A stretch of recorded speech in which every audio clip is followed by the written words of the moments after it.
सरकार देउछंती अनेक भेटी लोकक सुविधा पाई सबु बेले सजाग मोहन सरकार नुआ नुआ योजना करी लोकन को कराउछंती खुशी। मोहन सरकार लोकन को भेटी देउछंती गोटे परे गोटे सुविधा।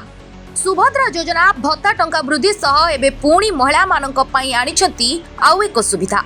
जड़े महिला सरकारी कर्मचारी दुईटी कम जीवित पिलांक पई मातृत्व समय 180 दिन पर्यंत छुट्टी पाइबार नियम रही। किंतु मातृत्व छुट्टी केउ अवधि भितरे निया जाई पारिबो से विषय रे किछिटा द्वंद्व थिला। एबे सही द्वंद्व दूर होईछि। महिला सरकारी कर्मचारी माने मातृत्व समय 180 दिनर छुट्टी केउ परिस्थिति रे किपरि नेबे से संपर्क रे निर्दिष्ट नियम स्थिरीकृत करा जाईछि।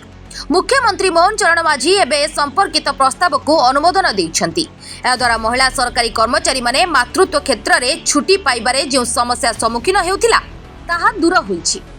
एहा सहित जड़े महिला सरकारी कर्मचारी शिशु जन्म समय सरकारी सेवारे नथाई परवर्ती समय सेवारे जोग देबा परे मातृत्व छुट्टी उपलब्ध करबा उपरे मध्य द्वंद्व थिला से समस्या मध्य दूर होई पारिछि। या सहित गर्भपात जन्मित शिशुर मृत्यु और मृत शिशु जन्म क्षेत्र में मध्य छुट्टी नेबार निर्दिष्ट नियम करा जाइछि। संभाव्य प्रसव तारीखर 3 मास पूर्वरु एवं प्रसव तारीखर 6 मास मध्यरे जड़े महिला सरकारी कर्मचारी 180 दिनर मातृत्व छुट्टी नहीं पारिबे। किंतु जड़े महिला सरकारी कर्मचारी जे शिशु जन्म समय सरकारी सेवारे नथिले से सरकारी सेवारे जोग देबा परे तांकर शिशु को 6 मास पर्यंत मातृत्व छुट्टी नहीं पारिबे।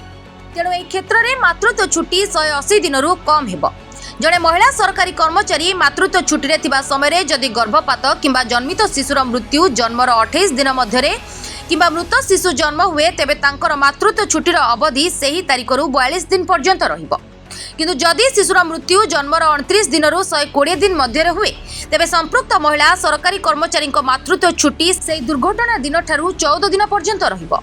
जदि तांकर मातृत्व छुट्टीर अवधि शेष हो जाइतिबो तेबे से 14 दिनर स्वतंत्र मातृत्व छुट्टी पाइबे। किंबा जदि तांकर मातृत्व छुट्टीर अवधि दुर्घटना दिन ठारू 14 दिन भितरे शेष हो जाउथिबो तेबे से 14 दिनरु जेतिकी दिन बळका रहि जाउथिबो सेतिकी दिनर स्वतंत्र मातृत्व छुट्टी पाइ परिबे।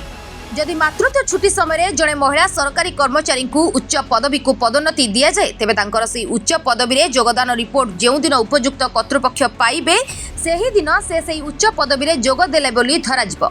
से तांकर मातृत्व छुट्टीर अवशिष्ट अवधि निरवच्छिन्न भावे नहीं पारिबे। जड़े महिला सरकारी कर्मचारी तांकर मातृत्व छुट्टी एककालीन निरवच्छिन्न भावे बा विभिन्न पर्याय रे नहीं पारिबे। Report ATV Odisha live.